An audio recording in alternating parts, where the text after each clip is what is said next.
They brought in trucks without warning. Big white ones with spinning rods and loud engines that didn't belong anywhere near this soil. I stood in the middle of the field, fists clenched, heart pounding, watching them unload gear onto my grandfather's land. One of the workers glanced at me, confused, like he didn't understand why someone would cry over dirt. But it wasn't just dirt. It was my grandfather's legacy. A ranch he built after surviving a war most people only read about in books. This land had blood in it, sacrifice, and now, a bunch of HOA suits were trying to dig into it like it was nothing but open space for wind machines. Welcome to my channel. Please subscribe if you want more Karen and HOA stories. Please listen to the whole story and give me a comment about your feelings. You ever feel like you're watching something sacred get crushed right in front of you? That was me 2 weeks ago. And you won't believe how far this went. Started quietly, like most disasters do. Grandpa passed away a few years ago. He left the ranch to me. Nothing fancy, just a stretch of open land. Some fences, an old windmill that didn't spin anymore, and memories carved into every wooden post. I didn't live there full-time, just visited every few weekends. The house needed work. The barn creaked when the wind blew, but it was home in a way city apartments could never be. Then Mary came in. She knocked on my door with a bright smile and a clipboard. "Hi there. I'm Mary Thompson. I'm the president of the Oak Valley HOA. You must be Noah." I nodded. I didn't recognize her, mostly because the ranch was never under any HOA. "Oh, this isn't part of Oak Valley," I told her. She chuckled like I'd made a mistake. "Technically, your land borders Oak Valley. Last year, we passed a clause to include neighboring properties for community development opportunities. You should have received the packet." I didn't. No one sent me anything. I didn't even know there was a meeting. She didn't wait for me to respond. "We're working on a green energy initiative. Wind power. The state's giving us grants, and your land is perfect for it. Open, elevated, barely used. We'd like to start surveying it next month." I blinked. "You want to build turbines? Here." She tilted her head. "Yes, it's for the community. Think of the future." That was the first time I felt the burn. The feeling in your gut when someone politely tries to erase something sacred. "My grandfather lived here for over 70 years, I said. "He built this place after coming home from World War II. He raised a family here." Mary smiled, unfazed. "That's beautiful. But times change." She left a stack of papers with terms, legal words, timelines. Said it was all preliminary. But I could feel it. They'd already decided. The only thing left was for me to move out of the way. The next week, the markers appeared. Little red flags in the ground. Survey polls. I hadn't signed anything. I called her office. No one answered. I called again the next day. Voicemail. Then I drove down to the HOA building. Empty. Just a note. Community board in session back at 3 p.m. I waited. They never came. When I got back to the ranch, there were tire marks near the barn. Footprints by the old windmill. My stomach turned. I walked to the fence line and found it cut clean through. That night, I sat on the porch, staring out at the land, trying to figure out how it had gone from quiet and forgotten to a target. And that's when I saw it, the edge of a box sticking out from under the porch floorboards. I pulled it out. It was dusty, locked with an old brass latch. Inside, wrapped in cloth, was my grandfather's Bronze Star, his military ID, and a yellowed paper stamped by the Department of Veterans Affairs. It was a land deed. The paper said the land was given to my grandfather after the war, part of a veteran settlement program. A federal program. And right there, underlined in fading ink, "This property is granted in perpetuity to the veteran and their bloodline. Non-transferable without direct consent." They didn't know. They had no idea what they were stepping on. And I was going to make damn sure they learned. The next morning, I drove straight to the county records office with that old land deed clutched in my hand. I knew the HOA was playing dirty, but I needed proof, solid, government-backed proof that this land didn't belong to them. The clerk at the counter, a woman in her 60s with silver hair and tired eyes, looked at the paper and raised her eyebrows. "Where'd you get this?" "My grandfather left it for me." He fought in the war. She took her glasses off and stared at the page for a long moment. Then she said something that changed everything. This isn't just a land deed. It's a federal protection grant. These kinds of properties were locked in post-war. If this is real, they can't touch a single blade of grass without your permission. My hands trembled as I smiled for the first time in days. Can I get a certified copy? She nodded. I'll do you one better. I'll mark it in the system today. I thought that was it. I thought once the paperwork was official, the HOA would back off. I was wrong. That evening, a white SUV pulled into the driveway. Mary stepped out with another man in a suit. He didn't smile. We need to talk, she said, her tone colder than before. You went to the county office. I didn't say anything, just stared. The man spoke next. I'm Paul Reiner, legal counsel for Oak Valley HOA. There's been a misunderstanding. No misunderstanding, I replied. The land is federally protected. You can't build anything here. He stepped closer. That deed is outdated. The HOA has full jurisdiction now. This is bigger than you, Mr. Carter. My jaw tightened. You're trespassing. Mary sighed like I was being unreasonable. Look, Noah, we don't want to fight. Just let the survey finish. We'll compensate you. I'm not selling my grandfather's soul, I said. Now leave. They didn't argue, just walked back to their car. But the look Paul gave me, it wasn't over. I could feel it. And I was right again. 2 nights later, I heard the dogs barking. I grabbed the flashlight and ran outside. The barn door was wide open. Tools scattered. The old tractor flipped over. Someone had trashed it. I knew who it was. They were trying to scare me. But something inside me snapped. Maybe it was anger. Maybe it was Grandpa's voice in my head. Whatever it was, I wasn't going to be silent anymore. The next day, I posted everything online. Photos of the damage. A picture of the land deed. A short video explaining how my grandfather fought for this land, and how an HOA was trying to erase that legacy. I didn't expect much, but within hours the post blew up. Veterans from all over the country started commenting. My dad got land like that after Korea. My uncle had the same deed. They can't do this. People were angry. And now it wasn't just my fight. A retired Marine messaged me directly. Said he had connections in a veterans legal group. Offered help for free. Another woman sent me a link to a news outlet. Pitch them the story, she wrote. They cover stuff like this. By nightfall, my inbox was full. Journalists, lawyers, strangers offering support. The pressure was building, and for the first time, the HOA felt it. But they didn't back down. They doubled down. The next morning, I received an official notice nailed to my fence. Cease and desist. Remove all false public statements regarding Oak Valley HOA or face legal action. That's when I realized this wasn't about land anymore. It was about power, and I wasn't going to let them win. I stared at the cease and desist letter. My fists clenched so tight the paper nearly tore. False public statements? They were calling my story false? My grandfather's service, his land, our history, was that just noise to them? I didn't say a word. I didn't post online. I didn't respond. Instead, I got smart. The next morning, I drove 3 hours to visit Mr. Harold Green. He was my grandfather's old war buddy. Still alive, still sharp, and still living in a small cabin with more metals than wall space. When he opened the door and saw me, he smiled. You look just like him. We sat down over black coffee, and I showed him everything, the deed, the threats, the turbines. He didn't hesitate. Your grandfather saved my life in France, he said. And I remember when he got that land. We both did. Those grants were sacred. No one, not even the state, could override them. I asked if he could put that in writing. He did more than that. He recorded a video message, straight from his living room in full uniform holding his bronze star. In the video, he told the world how my grandfather earned that land and how people like Mary and the HOA were spitting on veterans' graves by trying to steal it. I uploaded the video that night. By morning, it had over 1 million views.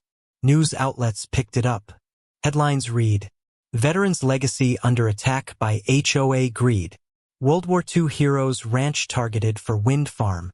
That same day, I got a call from the State Veterans Affairs Office. A man named James Porter introduced himself and said, "We're looking into this, Mr. Carter, and you're not alone." I finally felt like I could breathe. But Mary, she didn't back off. That evening, she came to the ranch again. No clipboard this time, just cold eyes and a warning. "You don't know what you've started," she said. "This wasn't just about your land. You're holding up a multi-million-dollar deal." "I don't care if it's worth $1 billion, I said. "It's not yours to take." She stepped forward, lowering her voice. "You think this internet fame is going to protect you? These people will move on in a week. But we'll still be here. And we don't lose." It wasn't a threat. It was a promise. That night, the old windmill burned. I woke up to the smell of smoke, ran outside, and watched as flames ate through the wooden frame. Fire trucks came too late. By the time they arrived, it was gone. I dropped to my knees in the dirt, coughing through the ash, staring at the charred remains. That windmill wasn't just old wood. It was the first thing Grandpa built when he got home from war. He once told me, "I put that up before I even had a roof over my head. That wind kept me sane." They destroyed it, not for power, not for energy, for revenge. But they made one mistake. They underestimated what a man would do when you burn his grandfather's memory to the ground. The next day, I filed a police report. Then I met with a legal team, veteran-funded volunteer lawyers who promised to take the HOA to court. Not just for trespassing, not just for harassment, but for federal land violation and arson. But that wasn't the end of it. 2 days later, I received an anonymous letter in the mailbox. No return address, just a handwritten note that said, "Your grandfather wasn't as clean as you think. Want the truth? Stop digging." I froze, because suddenly it wasn't just about the land anymore. It was about a past I thought I understood, and secrets I had no idea existed. I sat on the porch with that letter in my hand for over an hour. "Your grandfather wasn't as clean as you think. Want the truth? Stop digging." My mind raced. Who sent it? What truth? Was it just a scare tactic from the HOA, or was there something real behind it? I didn't want to believe it. Grandpa was the strongest, most honest man I ever knew. But the seed was planted, and it grew fast. I had to know. So I drove back to Harold Green. He opened the door, looked at my face, and said, "You got the letter, didn't you?" My stomach sank. "So, it's not just a threat?" Harold sighed and sat down slowly. "There's something your grandfather never told anyone. Not even your father." He pulled out an old lockbox and placed it on the table. Inside were letters, photographs, and a black and white army photo of my grandfather, standing beside another soldier with an angry scowl. "That man," Harold pointed, "was Private Dawson, your grandfather's commanding officer. Ruthless, cold. He once tried to abandon wounded soldiers to save equipment. Your grandfather stood up to him and paid for it." Harold slid a letter across the table. It was written by Grandpa, dated 1945. In it, he described how he had exposed Dawson's illegal arms deals and how Dawson swore he'd ruin him one day. My jaw tightened. "And," Harold gave a bitter smile, "Dawson's family got powerful after the war. Real estate, law, energy, including one grandson who's now legal counsel for Oak Valley HOA, Paul Reiner." I felt like the air had been punched out of my chest. It all made sense. The threats, the intimidation, the push for the wind farm. It wasn't about energy. It was revenge from a different war. I thanked Harold and left. My thoughts were spinning. My fight wasn't just mine anymore. It was part of a 70-year-old grudge. Paul wasn't just some lawyer protecting a project. He was a man finishing his grandfather's vendetta. That night, I sat on the porch again, staring at the stars. I felt my grandfather's presence in the silence, and I swore to him, I won't let them win. The next day, I returned to the courthouse. Using Harold's documents and letters, I submitted a formal complaint against Paul Reiner for conflict of interest, harassment, and historical targeting. The clerk looked shocked as she read through the papers. "You're not just fighting the HOA," she said. "You're about to start a war." I nodded. "Good." 2 days later, things exploded. A journalist from a major news network showed up at my ranch. He wanted to cover the full story. I took him through the land, showed him the burnt windmill, the old oak, Grandpa's medals, and even the threatening letter. He recorded everything. That week, the news story aired nationwide. A World War II hero's legacy under siege. When HOAs go too far, millions watched. Veterans across the country rallied. Social media turned into a firestorm, and the pressure started hitting hard. Mary tried to play nice again. She came to the ranch, fake smile back on her face. "We don't want bad blood," she said. "Let's work something out." I stared at her, silent. "You could get a huge payout, Noah. Enough to start over. Buy land anywhere you want." "Except this land," I replied. "Which is the only one that matters." Her mask cracked for a moment. Her voice dropped. "You think this ends with you winning? You're alone." "No," I said. "Now I have the whole country watching." She left, but this time she looked scared. The very next day, I received another letter. This one wasn't anonymous. It was from a whistleblower, someone inside Oak Valley HOA. They wrote, "There's a secret clause buried in the wind energy contract. If they build on federal land and get caught, the entire project is void and every investor loses millions. That's why they're panicking." The pieces fell into place. That's why they targeted Grandpa's land. Because if they lost this spot, the whole deal collapsed. And they were willing to lie, threaten, even burn history to hide it. But now I had the truth, and I was going to bury them with it. The whistleblower's letter changed everything. I scanned it again and again, my hands slightly shaking. The secret clause in the contract meant that if even one part of the wind farm was built on protected federal land, like mine, the entire deal would collapse. Investors would lose millions, the project would be illegal, and Oak Valley HOA could be sued into the ground. No wonder they were desperate. No wonder Paul and Mary were trying to crush me before the truth got out. I knew what I had to do. I called the same news reporter who had covered the earlier story. I said, "I have something bigger, and this time it could take them down for good." He arrived with a full crew the next morning. I handed over the whistleblower's letter, the deed, Harold's testimony, and the old army letters from Grandpa. They filmed everything. That night, the second part of my story aired. Bigger, louder, sharper. The headline? Exposed? HOA wind project could collapse over illegal land grab. And just like that, the whole country exploded.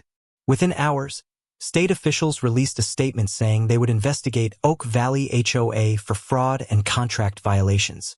Online petitions hit hundreds of thousands of signatures. Veterans groups started protests in front of the HOA's main office. Mary and Paul's names trended for all the wrong reasons. But while the world watched them, I had one more move to play. I returned to the ranch and started digging, literally. Because something Harold said earlier kept echoing in my mind. Your grandfather buried things he didn't want anyone touching. There was an old tool shed behind the barn. No one had used it in years. The floor was dusty, cracked, and uneven. I moved a pile of old planks, and there it was, wood planks nailed loosely into the dirt. My heart raced. I pulled them out and found a metal lockbox buried in the ground. Inside were army files, old blueprints, and one brown envelope marked, "Do not trust the HOA." Inside the envelope was something I never expected. A signed letter from the original Oak Valley town founder, dated 1951. In it, he agreed that my grandfather's land would never be touched, sold, or handed over, no matter what the town became in the future. It was a permanent, binding agreement between a war hero and the town itself. This was more than just a land deed. This was history. I took it straight to my lawyer. He looked at the papers for 10 minutes without saying a word. Then he leaned back and said, "They're finished." That same day, a judge issued an emergency order. All HOA construction on the Carter Ranch must stop immediately. The turbines were halted. The trucks turned back. And Mary? She lost it. She came to the ranch one last time, screaming, "You think this is over? You just ruined years of planning." I stood on my porch calm. "You ruined it yourself. By underestimating a man and his grandfather's legacy." Paul showed up later, not angry, but broken. He didn't say a word. He just handed me a small folded paper and walked away. Inside was a black and white photo. It was Grandpa, standing over Private Dawson in handcuffs. Written on the back were 5 words. "He always was the better man." I didn't know what it meant exactly, but I understood the feeling. That night, I sat by the ashes of the old windmill. I placed the photo beside Grandpa's medals. I didn't cry. I just smiled, because I had protected what he built. Not just the land, but the honor behind it. And still one twist remained. The whistleblower contacted me again. This time they wanted to meet, in person. They said, "There's one more secret you don't know. And it's not about the land. It's about your grandfather's past. And why the HOA chose your ranch out of all the others." I waited at the diner near the edge of town, my mind racing with questions. The whistleblower hadn't given a name, only a time and place. They promised this last secret would explain everything. Why the HOA picked my ranch, why they fought so hard, and why even my grandfather stayed silent about some things. At 4 p.m. sharp, a woman walked in. She looked to be in her late 50s, sharp eyes behind thick glasses, carrying an old leather folder. She slid into the booth across from me without a word and placed the folder on the table. "You're Noah Carter," she said. "I worked in Oak Valley's records department for over 20 years. I was there when they altered your grandfather's land files." My throat went dry. "Altered?" She nodded. "They changed ownership maps, rewrote historical documents, covered up federal protection stamps. But that's not even the biggest part." She opened the folder and pulled out a photo. It was my grandfather, but younger, in uniform, standing beside a woman I didn't recognize. Behind them was a sign that said, "Ridgewood Military Lab, classified site." I frowned. "What's this?" She leaned in. "Your grandfather wasn't just a soldier. He was one of the few men assigned to Ridgewood during the final months of World War II. That ranch wasn't just a reward. It was chosen, because underneath it there's a military bunker. One they buried and erased from public records after the war." I stared at her, stunned. "A bunker?" She nodded. "Built into the ridge. Reinforced steel doors, radiation seals, old government equipment. Most people forgot about it. But not everyone." She handed me a second document, an old letter stamped top secret, partially declassified. Inside was a map showing a portion of the ranch marked restricted, "Do not disturb." It was directly under the far east side of the property, where the HOA had planned to dig first. I leaned back, my heart pounding. "So the HOA knew this?" "Not at first," she said. "But Paul did. He found the original documents in a town archive years ago. He realized that if he could gain access to the ranch and pretend it was for energy development, he could eventually uncover what the government left behind." I felt like I was in a movie. "They didn't care about the turbines," I whispered. "They were trying to unearth a Cold War-era secret, using my family's land." She nodded. "And your grandfather knew it. That's why he kept the land so protected. That's why he never sold, never leased, never even built deep on that side." Everything suddenly made sense. The pressure, the secrecy, the threats. They wanted whatever was under the land, something Grandpa took to his grave. "I need to see it," I said. She looked hesitant. "It hasn't been touched in over 70 years. Could be dangerous." "I don't care." We returned to the ranch the next morning. She led me to the far edge of the East Hill, where a thicket of trees covered a strange dip in the ground. We cleared brush for 2 hours before we found it. A thick metal hatch, rusted at the edges, with a faded government seal on top. My hands shook as I turned the heavy wheel. It groaned open slowly, releasing cold air that smelled like dust and time. Inside was a stairwell, leading down into darkness. I took a flashlight and climbed down. The air was stale but breathable. The walls were steel. On one side, old filing cabinets. On the other, shelves of equipment, radio transmitters, sealed crates, even a U.S. Army locker with my grandfather's name on it. I opened it. Inside were old notebooks, photographs, and a tape recorder. I pressed play. His voice crackled through the speaker. If you're hearing this, the ranch is no longer safe. They'll come for it eventually. I buried the truth for your safety. But now, maybe it's time the world knows. He talked about Ridgewood experiments, nothing dangerous but sensitive. Cold War surveillance. Underground shelter testing. Things the government didn't want tied to private property. I was proud to serve, he said. But this land matters more than even I understood. I stood there, surrounded by ghosts of a time no one remembered, holding my grandfather's truth in my hands. By the time I emerged, the sun was rising. I felt different, like I just walked through history and come out stronger. But I also knew one thing. If the HOA found out what I just discovered, they'd never stop. And the fight wasn't over yet. 2 days after I discovered the bunker, things took a dark turn. It started with a break-in. I woke up around 2 a.m. to the sound of glass shattering. My heart pounded as I grabbed a flashlight and a bat and crept downstairs. The back window was smashed. Footprints tracked dirt into the kitchen. I searched every room, whoever it was had already left. But when I got to my study, I stopped cold. The folder, the photos, the old tapes, all gone. They didn't touch the TV or laptop. Only the evidence. The bunker key was missing too. They knew. I called the sheriff, but when he arrived, his tone had changed. Distant. Cold. Could be a random burglary, he said. You know how these old places are. He was stalling. I could tell. I decided not to wait. I called the news crew again and told them to bring everything. Cameras, reporters, even a drone. I was going to expose everything, live. We set up near the bunker. The sun was just rising as I stood in front of the camera. My name is Noah Carter, I began.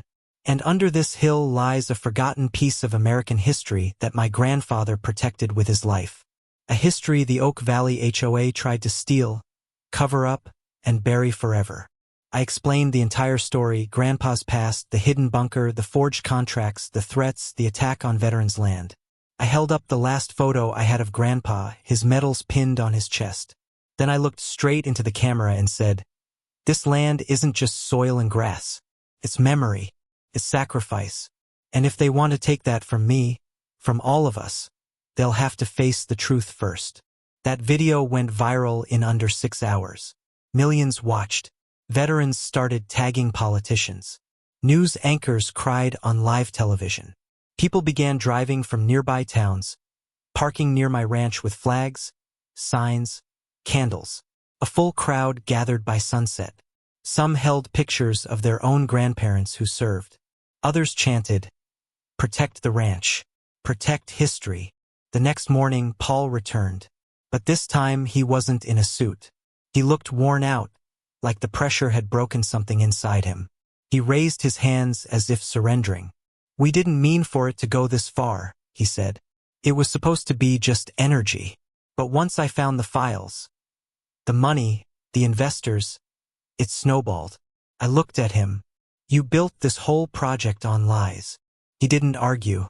I'm done, he said. But Mary won't stop. She's pulling strings with people way above us. Government types. She's going to file a federal motion to seize the ranch under eminent domain. My blood turned cold. They wanted to declare my land a necessary zone for national energy development. That way they could legally take it, even with the history, even with the documents. She has connections, Paul whispered. Old ones. Ones that go back to when Ridgewood was still active. Then he handed me something, a flash drive. It has emails, files, records, everything she's been hiding. If you want to stop her, use it. And then he left. I plugged the drive into my laptop. Hundreds of documents. Plans showing they knew about the bunker 2 years ago. Emails between Mary and government contractors. And one recording of Mary herself saying, if we control that ranch, we control everything. The town, the power lines, even the land beneath it. We'll rename the valley if we have to. She wasn't just planning a wind farm. She was trying to build a kingdom. I knew what I had to do.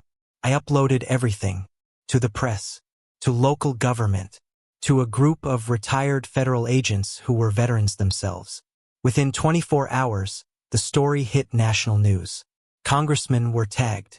A state investigation was launched. Protesters outside the HOA headquarters tripled in size. Mary was forced to step down. And that same night, under a dark, stormy sky, I stood by the ranch gate as federal officials arrived. They inspected the bunker, took notes, but this time they weren't trying to seize it. They were honoring it. One man, in a Navy uniform, saluted me before leaving. Your grandfather kept a great secret, but his greatest gift was passing it to someone who knew how to protect it. The fight wasn't over, but we had won a battle bigger than land. We had won back truth. For a moment, everything felt calm. The media storm, the protest crowds, the online support, it all seemed to settle down. But deep inside, I knew Mary wasn't the type to just give up. And I was right. 3 weeks after the news broke, I received a letter from a law firm in D.C. They were representing a private tech energy company claiming partial rights to the ranch. The paperwork was dated 2 years before the HOA ever approached me. The company? Voltage Energy. Buried in the contract's fine print, there was a fake lease agreement signed with a forged version of my grandfather's signature. And attached, a fake witness signature, Paul's. I called him furious. I didn't sign that, he swore. I never worked with Voltage. But the more I dug, the clearer it became. Mary had created a shell deal behind everyone's back, then used it to give the company a backdoor into the land. It was all in motion long before I even knew what was coming. They were still trying to take it. Quietly, legally, from the shadows. I had to move fast. I called the Veterans Advocacy Group, the same one that helped bring the case national. They brought in legal experts, historians, even a retired judge. We gathered everything. The forged lease, the emails, Mary's audio file, and proof of Grandpa's real land rights. That's when someone suggested something bold. You should apply for national landmark status, the lawyer said. If we prove the land has historical, military, and cultural importance, not even the state can touch it. It was risky. It meant the government would investigate everything. They'd look at the bunker, the documents, the history. I agreed. The process took weeks. Teams came out to document every inch of the land. Veterans offered personal stories. Local historians submitted letters about Grandpa's service and what the bunker meant for Cold War history. But even as the process was underway, trouble wasn't done. One night, while I was walking the perimeter of the ranch, I saw headlights on the East Hill, near the bunker. I ran up the path, shouting. 3 men in black utility jackets were setting up a drill. Step away, I yelled. This is federal land. They ran. But they left behind the equipment and a box of Voltage documents. I sent everything to the federal agents assigned to my case. Within 48 hours, a search warrant was issued for Voltage's regional office. What they found inside cracked the whole case open. Years of bribes, payments to HOA board members, maps of underground land assets, and even a blueprint for a new underground energy facility planned for my ranch. The public went wild. Hashtags like #SaveTheRanch and #Noah vs. Voltage started trending again. I was invited onto national news programs. I told the story, not as a victim, but as a grandson defending a legacy. And finally, the call came. The ranch was officially designated a National Historic Site. The bunker was protected. The land was locked. Voltage dropped the case. Their CEO resigned. And Mary? She was arrested for fraud, conspiracy, and document forgery. I watched the news the night they showed her in handcuffs. And I didn't feel joy, just relief, like the weight of decades had finally lifted. The next day, the veterans group returned. We stood around the bunker. Someone played the national anthem from a small speaker. And as the flag was raised by the entrance to Grandpa's hidden bunker, I felt his voice again, like a whisper in the wind. You did good, kid. I walked to the door of the bunker and locked it for the final time. Not to hide it, but to protect it. I placed Grandpa's photo on a post beside the entrance, and underneath it, I nailed a wooden sign, Carter Ranch, in honor of service, truth, and family. A few weeks passed. Things finally settled. The media moved on. The signs near the ranch faded under the sun, and I found myself sitting alone on the porch, looking out over the land Grandpa once walked every day. Felt like the calm after a storm, but something still pulled at me. Not everything had been answered. There was one document in particular I couldn't stop thinking about. In the flash drive Paul gave me, there was a single encrypted file. No label, no name. I'd ignored it at first. But now, with everything else behind me, I had time to dig into it. I sent it to a trusted cybersecurity guy who worked with the veterans group. He called me back 2 days later. "You'll want to see this." He sent me a decrypted version of the file. It was a video, grainy, old. Looked like it was filmed with a camcorder. The date said 1996. I hit play, and there was Grandpa, sitting in the very same chair I now sat in, wearing the same cowboy hat, talking to the camera. "If you're watching this," he said, "it means something's happened, and I'm not around to stop it myself." He paused. "You need to know something, Noah." My heart skipped. He said my name. "This land, it's more than what people think." After the war, they didn't just let me keep it out of respect. They needed someone to watch it, because what's underneath this soil isn't just bunkers or records. There's something else. He looked around, then leaned closer to the camera. A vault, deep underground, government level. Not even Ridgewood employees knew it was there. They buried it under false layers, false records. But I saw it. I helped build it. I froze. He went on. "They said it stored emergency data, Cold War stuff, but I think it was more. Files, secrets, proof of things they never wanted the public to see. So I built extra security, locked it from both the inside and the surface. Told no one, not even your mother." He leaned back again, and his voice softened.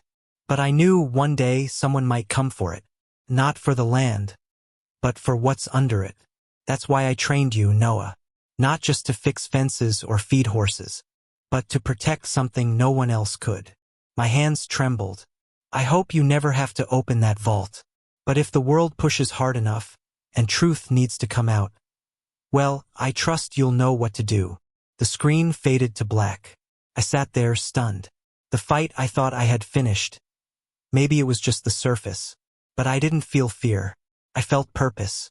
That night, I stood at the spot near the East Hill where the soil always felt strangely warm, even in winter. I looked up at the stars and whispered, "Not yet, Grandpa, but I'll be ready." In the months that followed, I got letters. From strangers, veterans, grandchildren, farmers, people from small towns who had their own versions of my story. Land stolen, voices silenced, legacies forgotten. They thanked me for speaking out. Some said the story gave them strength to fight their own battles. Others told me they finally understood their own grandparents better. And one boy, just 11 years old, sent me a hand-drawn picture. It showed me standing beside a big red barn with a flag waving overhead and a sign that said, "Hero." That's when I realized this story was never just mine. It was everyone's who ever got ignored, pushed around, or told they didn't matter. And Grandpa's final lesson? It wasn't about war, or land, or even history. It was about truth. That no matter how many powerful people try to bury it, no matter how deep they dig, truth always rises, just like the sun over this old ranch. And now, every morning, when I wake up and feel the wind roll across the hills, I know what it's whispering. Stand your ground, protect what matters, and never forget who you are. Moral lesson. Sometimes we inherit more than land. We inherit a responsibility, a legacy. And in a world full of noise, lies, and power plays, truth is the quiet force that never dies. It just waits for the right person to carry it forward.